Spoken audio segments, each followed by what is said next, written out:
Tenha acesso ao aprofundamento completo desta homilia, com chaves para compreensão, resumo e metas para a vida no site www.padremario.com.br. Irmãos e irmãs, a liturgia de hoje nos fala do poder da palavra de Jesus para nos libertar. Mas antes da libertação, nós temos dois processos na nossa vida, que é a paternidade e a verdade. Paternidade, verdade e, como fruto disso tudo, a liberdade, né? Mas tudo isso, meus queridos, passa pela fé. Fé que Jesus não havia encontrado naquele templo, né, na pessoa desses, quando São João escreve aqui, aos judeus, aos fariseus, enfim, sobretudo nas lideranças do povo, os homens que tinham por obrigação crer por primeiro e que não só não creram por último, como não creram em momento nenhum, porque lhes falta um dom, o dom da humildade. Quem não é humilde é iludido. Eles se acreditam livres e não são, se acreditam filhos de Deus e não são, né? Portanto, a fé exige uma dose, um tanto, né, de humildade da parte da pessoa, de cada um de nós. Porque a ilusão rouba a fé, a ilusão mata a fé. O iludido não consegue ter a fé, o iludido não consegue progredir na fé. E é uma ilusão não a respeito de conteúdos, né? É a ilusão sobre si mesmo. A pessoa se tem numa condição e numa qualidade que não é real, por falta de humildade. Mas falando no início aqui da homilia sobre a fé é algo extraordinário, né? E vamos entender a fé como confiança e como esperança da vida eterna. Porque a nossa fé, muitas vezes, passa por aquilo que a gente ouviu aqui na primeira leitura. Nós vimos aqui, então, no livro do profeta Daniel, a respeito do Sidraque, do Misaque e do Abidinago aqui, né? Ou Abidinego, dependendo da tradução. Esses três jovens foram presos porque foram denunciados ao rei, né, ao imperador, que pergunta: é verdade que vocês não prestam culto aos meus deuses e não adorais a estátua de ouro que eu mandei erguer? Ele mandou fazer uma estátua de ouro dele mesmo. Isso que é autoestima, né? O sujeito se ama e não é pouco. Ele mandou fazer uma estátua imensa de ouro dele mesmo. E ele quer adoração para ele mesmo, porque ele crê piamente que ele é uma divindade, que ele é Deus, né? E esses meninos foram denunciados nesse ponto. Eles não estavam adorando nem os falsos deuses e nem a imagem, né, do rei. Bom, o rei fica sabendo, fica muito bravo, muito irado, né, e pergunta se é verdade mesmo que eles não adoram, nem vão adorar. E os ameaça, então, dizendo assim: vocês não vão me adorar? Eu vou jogar vocês na fornalha ardente, como eu já fiz com vários, de fogo. Vou tacar fogo, aí coloca uma pergunta aqui, né? Quem poderá, qual é o Deus que poderá libertar-vos das minhas mãos, hein? E aí eles vão dar uma resposta cheia de fé. E a fé aqui não é trombar com o rei e falar para o rei: não, pode tacar fogo, aumenta o fogo, nem está queimando. Não. A fé não é trombar com a vida, acreditando que tudo dá certo. Porque, meu irmão, minha irmã, todos nós aqui já vivemos o suficiente para saber que não vai dar tudo certo. Não vai dar tudo certo. É o que a gente deve dizer para os outros, porque a pessoa já tem sua própria cruz para carregar, não sou eu que vou terminar de pesar a sua cruz e falar assim: isso aí não, meu tio tinha isso aí e morreu. Você conhece gente desse jeito? Vai visitar o doente e fala assim: mas o que o médico falou? Ele falou que é uma pancreatite, não sei o quê, dá aqueles nomes diferentes. Você fala: é complicado isso aí, hein? Meu tio teve e morreu. Não, seu tio teve, morreu, mas o que você vai falar para a pessoa? Não, calma, vai dar tudo certo. Esse é o nosso dever, isso é uma elegância da vida. Mas quem escuta sabe que não vai dar tudo certo. Na vida de ninguém, nada deu tudo certo. Nem vai dar tudo certo. E quando a gente é bobinho, infantilzinho assim, a gente fica muito suscetível a se revoltar contra Deus ou cair nessas conversas de igrejola de esquina que promete para você que vai dar tudo certo. Hoje no Brasil, nós temos uma massa de gente desigrejada e possivelmente inconvertível por causa desse fenômeno protestante pentecostal que nós temos hoje, cujo alguns representantes de grande monta são hoje também líderes políticos, né? A minha irmã, né? O que esse tipo de fé tem produzido? Aí o que sai na pesquisa? Que dentro de 20, 30 anos, a maior parte dos brasileiros vai se declarar evangélico. O catolicismo vai ser minoria. Nós já somos, no máximo, um pouquinho mais, né, de 50% da população. A gente vem decaindo. E eles vêm crescendo muito. Mas um católico não praticante, ele tem solução. Ele tem jeito. Prova disso é tantos lugares que a gente conhece, por exemplo, na nossa diocese, na nossa cidade. Quantos católicos não praticantes? Aí a pessoa vai lá, faz um acampamento. Não é isso? E não é nada difícil trabalhar com gente assim. Agora, o tal do sujeito que vira evangélico, e quando o evangélico protestante ele desigreja, ele fica desigrejado daquilo lá, hoje ele é um evangélico não protestante, isso aí, meu amigo, só Deus mesmo. Isso é quase impossível essa pessoa se reencontrar na vida. Porque aprendem lá uma fé imatura, infantil, mundana e materialista. Vai conversar com um evangélico que já pulou em 2, 3 igrejas para você ver. Ele não quer aquela fé, porque se feriu, se magoou, se escandalizou lá, porque prometeram para ele vitória, sucesso, cura, é só fazer a fogueira não sei de onde, é só trazer o envelope não sei de que jeito. Foi ensinada essa fé. Só que essa fé, gente, não cabe na vida, a gente sabe disso. A gente sabe que Deus cura e não cura todo mundo. A gente sabe que Deus abençoa e não abre porta para todo mundo na hora que você quer, do jeito que você quer. Essa fé do vai dar tudo certo, e sim, a fé faz dar muita coisa certa, ela é infantil, ela é boba, ela é demoníaca e ela é perigosa. E foi aqui que o rei quis pegar os meninos. E foi aqui que esses meninos nos deram uma catequese profunda sobre o que é fé. Então o Brasil está vivendo e vai viver daqui a alguns anos que metade dos brasileiros vão se dizer evangélicos e serão, na sua maioria, pessoas, como eles chamam, desigrejados e vacinados contra todo e qualquer tipo de fé. A tragédia que vai ser isso. E claro que nós católicos nisso temos muita culpa também, né? Mas pelo menos nós sabemos o que é uma verdadeira fé. Não só no conteúdo do que se deve crer, a profissão da fé, né? Mas a fé enquanto fé mesmo. E está na boca desses meninos. Então o rei, o Todo-Poderoso, ele vai acender a fornalha de fogo. Já muita gente morreu ali dentro e diz para os meninos, eu vou jogar vocês lá dentro. Qual é o Deus que pode livrar daquilo ali? E a fé deles não é essa fé de menino, essa fé de mágica, essa fé de conto infantil, chapeuzinho vermelho que diz, não, pode jogar, vai dar tudo certo, com o meu Deus não tem erro. O que é fé? Fé é abandono na vontade de Deus. Fé é algo em mim que não precisa me proteger de tudo, nem me dar tudo. Fé é aquilo que me move para o céu, para ter Deus e não as coisas que Deus pode me dar. Sabendo que Deus pode me dar muitas coisas, e dá muitas coisas.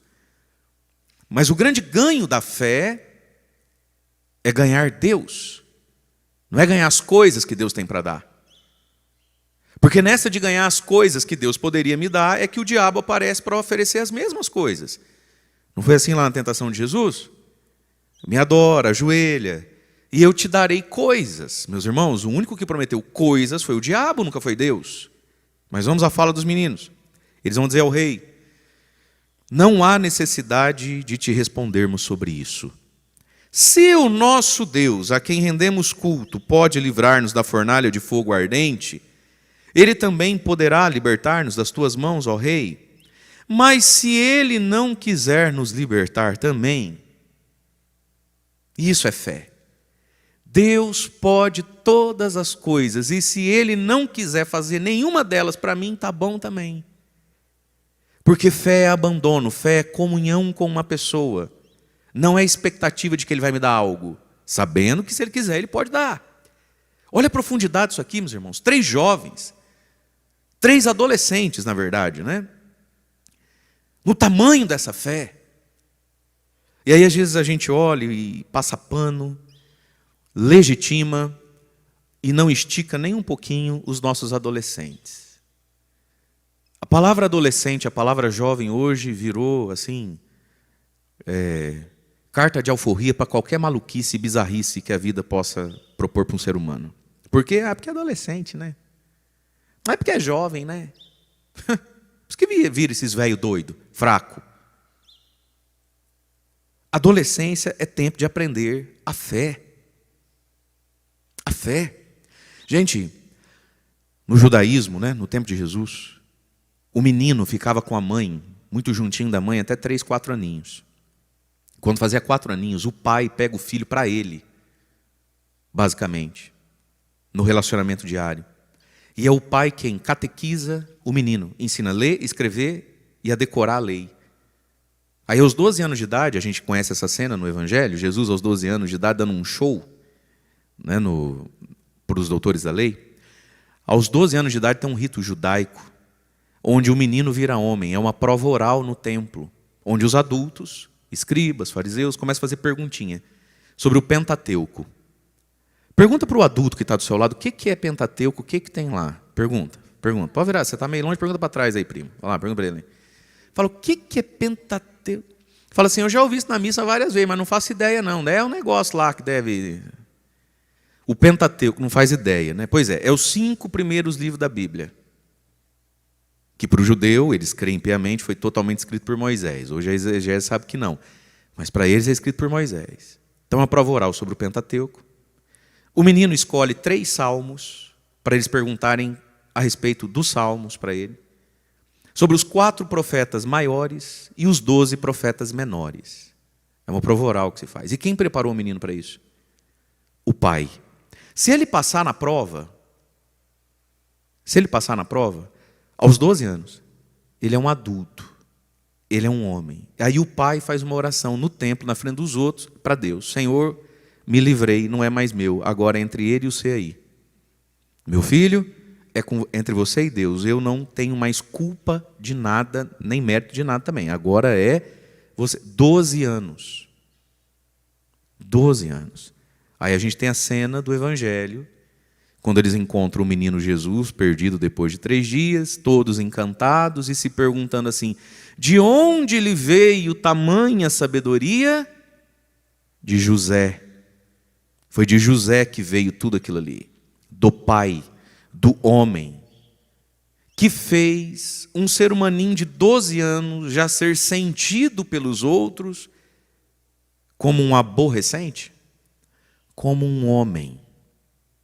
E a despeito dos descontos que merece, claro, uma fala como essa minha agora, das épocas, das gerações, do mundo como é hoje, do mundo como era 2000 anos, as coisas mudam, mas fica um profundo questionamento a respeito dos nossos adolescentes e a nossa passação de pano com eles. E o nosso grupo de adolescentes agora, né, irmãs? Que bênção, né? Que o padre já liberou pizza, cachorro-quente para todo encontro, Coca-Cola, não é, Júlia? É Coca-Cola, todo encontro, já está liberado, está tudo certo. Pode fazer o que quiser, mas é para virar homem. É para virar mulher. Às vezes a nossa evangelização também pressupõe que os nossos adolescentes, os nossos jovens são um bando de idiotinha.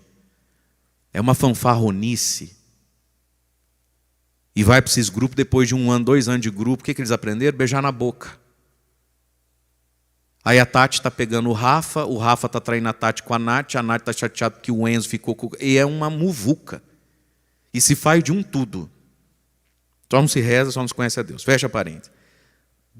São adolescentes aqui, a palavra vai dizer. São jovens adolescentes. Maiorzinhos já de 12 anos, mas não são jovens, quase 30, não. E olha que interessante. Rei, nosso Deus pode tudo. Ele pode, assoprar e apagar o fogo. Se ele não quiser assoprar também, nada muda para nós. Isso é a fé. Abandono e comunhão. O que é fé? Vamos repetir? Fé é abandono e comunhão. Vamos lá? Fé é abandono e comunhão. Por que eu me abandono? Porque Deus tudo pode. Deus tudo pode. A gente pode esperar qualquer coisa de Deus. Deus pode qualquer milagre, qualquer prodígio, portento, intervenção. Não duvidemos disso. Porque se duvidarmos, a gente não vai viver prodígios, portentos e milagres que estão reservados para a gente viver. Mas, se a gente não tem o aspecto, junto com o abandono em Deus, da comunhão com Deus, Deus é o grande presente da própria fé, a gente vai se frustrar quando Ele, na sabedoria e providência dEle, em determinados assuntos da nossa vida, não tiver para aquele assunto reservado para mim um milagre e me deixar seguir no destino dos meros mortais. Você não vai ser curado, você vai morrer. Você não vai conseguir aquele emprego, vai pastar nesse aqui mais um ano. Os nãos que a vida dá. E aí quantas pessoas se perdem nos nãos que a vida dá. Porque fé alcança, mas a fé se abandona em Deus. E a fé vive em comunhão com Deus. E é o show que esses menininhos dão. Então, ele pode tudo, ele faz o que ele quiser, mas se não quiser fazer também, não crie expectativas, querido. Nós não vamos adorar você. É isso que está definido. E a fé gera definição. Definição. Esses meninos definiram algo, uma resolução, melhor até que definição. A fé gera uma resolução. Se Deus vai dar ou não vai dar, rei, eu não sei. Eu só sei uma coisa, eu não te adoro. Isso aí está definido para mim. Se vai dar certo ou vai dar errado, eu não sei. O que eu sei? Eu não adorarei outro Deus. É isso que eu sei. Então pensa na sua vida, eu vou pensar na minha. Vamos pensar os nossos desafios, as nossas preces. Daqui a pouco nós vamos cantar a oração de São José, vamos pedir, tornar impossíveis as coisas impossíveis da minha vida. Mas talvez, queridos, o grande impossível da nossa vida seja a fidelidade. Nós já, de fato, definimos e já fizemos algumas resoluções definitivas. Chega a ser redundante uma resolução definitiva, né? Mas já fizemos isso? E se Deus não der? E se Deus não fizer? Eu já defini que o pecado não é mais uma opção. Voltar para a bebida, para a droga, não é uma opção. Chutar o pau da barraca e ir para esse mundo velho sem porteira, porque onde é que está Deus? Não. Se Deus vai me dar ou não vai me dar, eu não sei. Quando é que vai dar, eu não sei. Uma coisa, eu sei. Eu não vou adorar o rei desse mundo. Eu não vou adorar as coisas desse mundo. Não é para mim mais uma opção em aberto. Se Deus não me der, ó Deus, se o Senhor não me der, ó eu indo para outra igreja, ó. Se Deus não me der, ó eu voltando para as obrinhas da carne, ó. E vou jogar na cara de Deus. Porque eu estou muito magoada com a fulana lá da igreja. Se você está magoada ou não está magoada, você já resolveu que magoada ou não magoada, tem coisa que não é mais para você. Esses adolescentes resolveram tudo isso numa frase. Fica sabendo, ó rei, ele pode tudo, mas algo já está definido.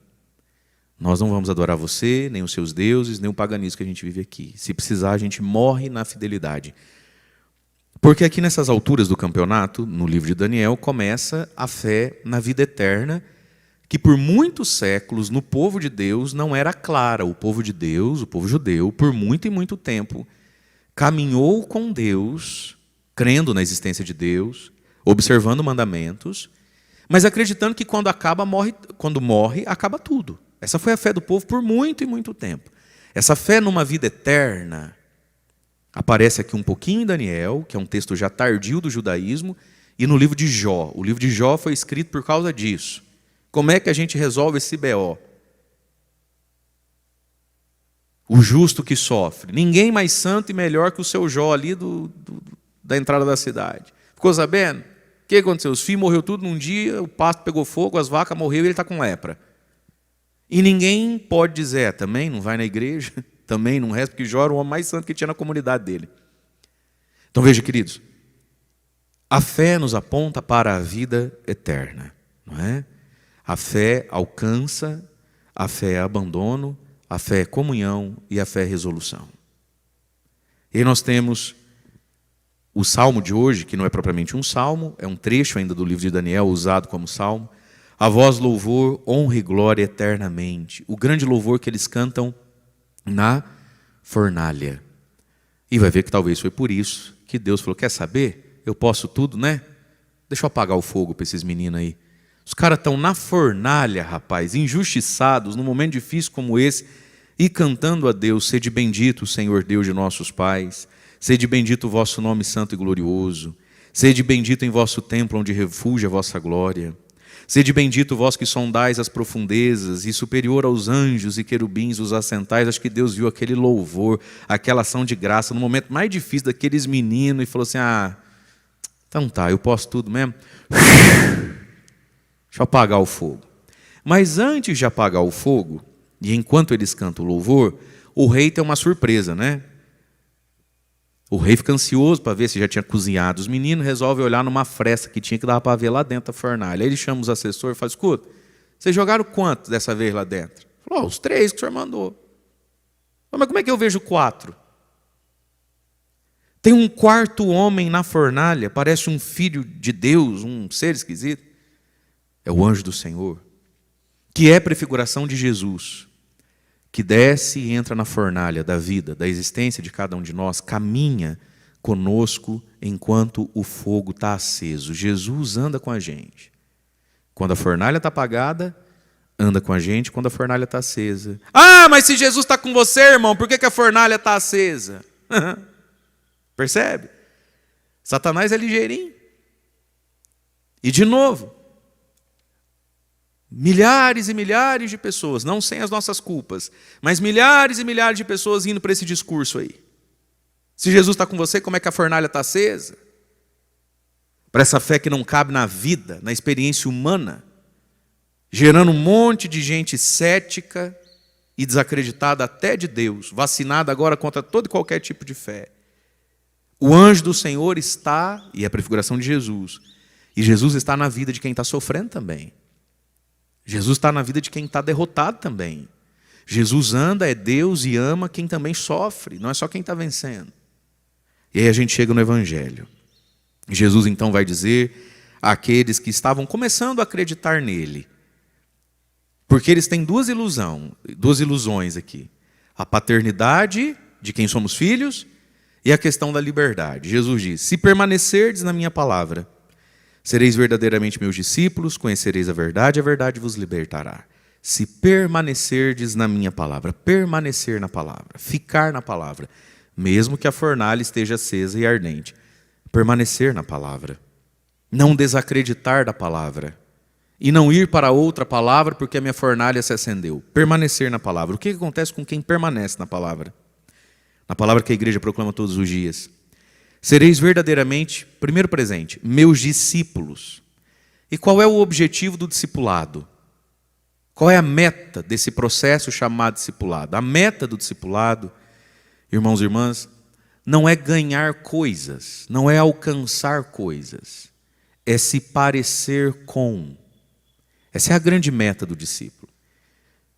Então, por exemplo, quando Paulo diz assim, São Paulo, quando ele narra a sua conversão, e vai dizer: porque eu era fariseu da tribo de Benjamim, criado, educado, discipulado aos pés de Gamaliel. Gamaliel foi um grande mestre do judaísmo.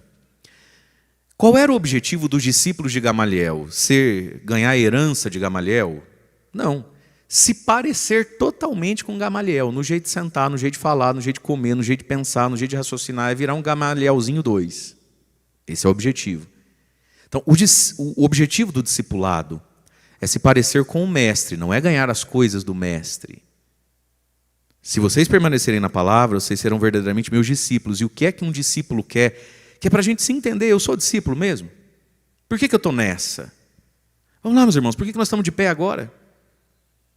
Por que tem gente que está de pé agora, mas está de pé já tem mais tempo, já até rezou o rosário para chegar aqui? Por que estamos aqui agora? Por que parte do nosso dinheiro todo mês vai para a igreja? Por que tudo que fazemos? E por que tudo que não fazemos?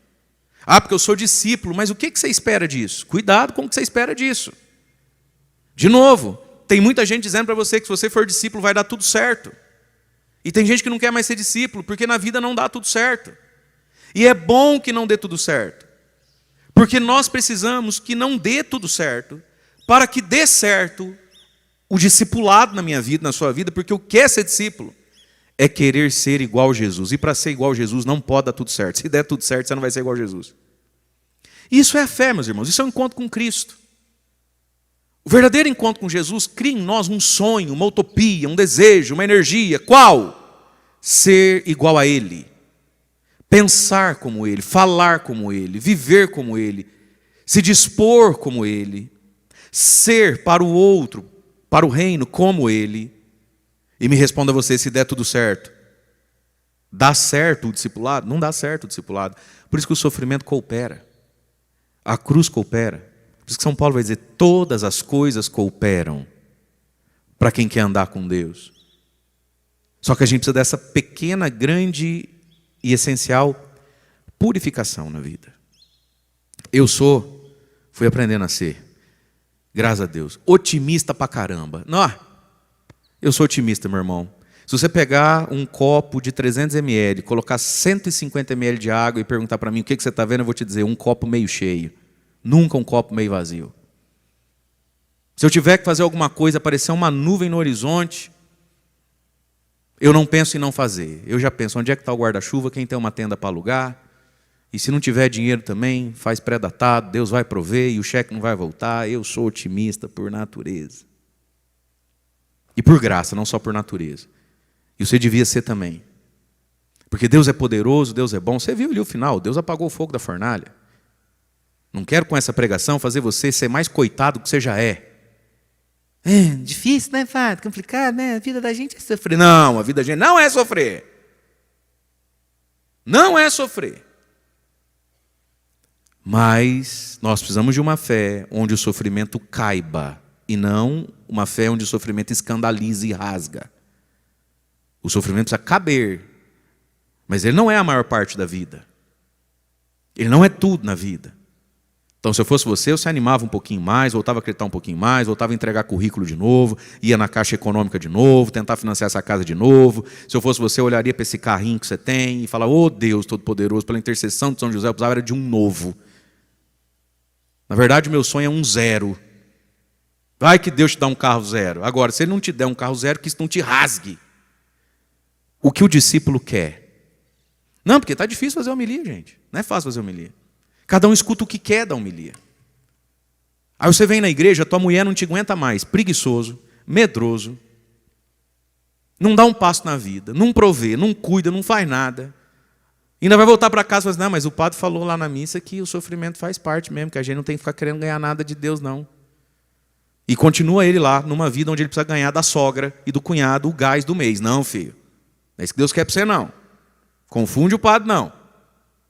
Mas veja, meus queridos, se permanecerdes na minha palavra, algumas coisas vão acontecer. Sereis verdadeiramente discípulos. E o discípulo, sabendo que Jesus é bom, poderoso e providente, o que ele mais quer é se parecer com Jesus. E aí, o sofrimento coopera, é útil, necessário, ele cabe em mim e ele não me rasga. Porque o que eu mais quero é me parecer com Jesus. O que mais acontece? Conhecereis a verdade, que é o próprio Cristo, e a verdade vos libertará. Conhecer a verdade sobre as coisas, sobre a vida. Conhecer a verdade significa conhecer a partir, com os óculos de Jesus. Quem olha como Jesus olha já é livre. Muitas das nossas escravidões vêm porque a gente olha e enxerga a partir de nós. E nós somos egoístas, nós somos medrosos, nós somos apegados, nós somos invejosos, nós somos ciumentos, nós somos tarados, nós somos promíscuos, nós somos avarentos e amantes do dinheiro. E aí a gente coloca esses óculos para olhar as pessoas e as coisas. É por isso que a gente vive amarrado. É por isso que a gente inferniza a vida dos outros. Mas essas coisas todas, quando a gente aceita Jesus, elas não deixam de existir. Elas estão aí. Mas a gente as olha, valoriza, se encanta, teme, a partir do olhar de Jesus. E Jesus é livre dessas coisas, Ele é desamarrado disso tudo. Conhecereis a verdade vos libertará. Só que aí eles mandam essa pérola aqui, ó. Ah, mas nós somos descendentes de Abraão, nunca fomos escravos de ninguém. Oi? Não foram escravo no Egito, bebê? Não foram escravo depois na Síria? E não estão sendo escravos agora dos romanos? Como assim nunca fomos escravos de ninguém? Olha a ilusão do sujeito. A ilusão. Não, nós nunca fomos escravos de... Mas todo ano nós celebramos a Páscoa, na qual vocês eram escravos. Como é que nunca foram escravos de ninguém? A ilusão. Não somos escravos de ninguém. E aí Jesus vai dizer de uma escravidão pior do que essas. A escravidão do pecado. Aí eles dizem, não temos escravidão. Nosso pai é Deus, nosso pai é Abraão. E Jesus fala, vosso pai não é Deus. Vocês são filhos de Deus, não. Nem filho do Abraão. Amanhã Jesus vai dizer, não vou dar spoiler agora, não me lista, senão você não vê amanhã. Amanhã Jesus vai dizer de quem que eles são filhos. E é um xingamento praticamente o que Jesus vai fazer com eles amanhã, dizendo, vocês são filhos, e vai dizer de quem que eles são filhos. Veja, meus queridos, Se a gente não tem uma humildade, a gente não se percebe e Jesus não encaixa. Na vida de quantas pessoas Jesus não encaixa? A igreja não encaixa, a religião não encaixa. Por quê? Porque a pessoa ela é iludida. Você conhece quantos assim? Ninguém presta, ninguém é bom, não tem padre que seja suficiente para aquela pessoa. Não tem nada. Você olha bem, tem coisa que a gente pensa, mas não fala, né? Aí você olha bem assim, você fala, Jesus de Nazaré. Olha que ser comum. Que ser comum. Você conhece gente que é comum com força. Comum com força. Não tem nada ali que se destaque na pessoa. Nada. Mas a pessoa se acha. Ela é juiz de todos. Ela dá opinião. Sobre tudo ela tem uma opinião. Ela não relaxa, né? Ninguém. Você conhece gente? Parece uma metralhadora giratória. Aquela pessoa refratária. Nada entra nela. Tudo ela... Não é assim? Quantas pessoas são assim? Insuportáveis. E não só insuportáveis, elas não dão conta de si. Se a gente não ajuda, elas não conseguem dar um passo na vida. É a gente que carrega elas. E elas não se dobram. Elas não se percebem ignorantes. Elas não se percebem no seu limite. Elas se têm assim, capazes de sentar na mesa e conversar com qualquer um de igual para igual. Não tem nada na vida, gente. Não consegue produzir dois raciocínios que se junte. Mas a pessoa se tem por uma grandeza. Não, porque eu não aceito essas coisas de acampamento, porque... Ai, Jesus de Nazaré. Parece que você está conversando com uma mistura assim, né, de rei com sabedoria. É nada. Nós não somos escravos, nós não temos pecado, Deus é o nosso Pai, porque nós é tudo filho do Abraão. E Jesus vai falar, ai, meu Deus do céu, dá paciência para mim. Uns homens que nunca fizeram nada que merecesse qualquer tipo de louvor na vida, se sentindo muito grandes. Portanto, queridos, peçamos a Deus hoje uma humildade. Porque senão a gente fica diante de Jesus, não sabe o que pedir, fica diante de Jesus e não se dispõe a receber o que Ele quer dar. Porque a gente se tem num tamanho que é irreal. Humildade não é vitimismo, humildade é a justa medida das coisas. A gente precisa saber a justa medida das coisas, o tamanho real das coisas. E quem é que dá a perspectiva? É Deus. Entende isso? Uma coisa é grande ou pequena, às vezes não necessariamente por si só. Ela é grande ou pequena quando em relação a algo. Correto? Essa igreja ela é grande ou é pequena? Por si só ela é grande, né? Mas ela fica maior ainda se comparada ao quê? A qualquer coisa, um Fusca que estaciona ali bem no pé da escada. Ela ficou maior ainda. E o Fusca ficou menor ainda. Mas se do lado aqui alguém construísse um prédio, 4 torres, 20 andares, ela é grande? Ela ficou pequena. As coisas são em relação a. E qual é a fundamental relação da vida? É Deus. É o Evangelho, é Jesus. Então ser humilde é ter a justa medida do meu próprio tamanho. Não em relação às minhas dores, os meus traumas. Quando eu era pequeno, fui na escola, o professor falou que eu era burro, então agora não tenho coragem. Não. Em relação a Deus. A gente coloca o tamanho da vida em relação a Deus. E esses homens não conseguiam fazer isso. Eles vivem uma negação e uma ilusão. Acham que são filhos de quem não são filhos. E acham que têm uma liberdade que não têm. E juram de pé junto e estão dispostos a matar quem contrariar, porque vão matar Jesus por causa dessas coisas. Porque falta humildade. Peçamos, irmãos, a humildade. E quando a gente tem a justa medida do nosso tamanho, a gente também tem a justa medida do tamanho de Deus. E quando a gente conhece o tamanho de Deus, a gente não vira vítima, nem amedrontado, a gente fica corajoso como os meninos da primeira leitura. Os meninos da primeira leitura, que nós ouvimos, eles são extremamente humildes. Eles sabem que eles são desse tamanico, mas eles sabem que o Deus deles é desse tamanzão.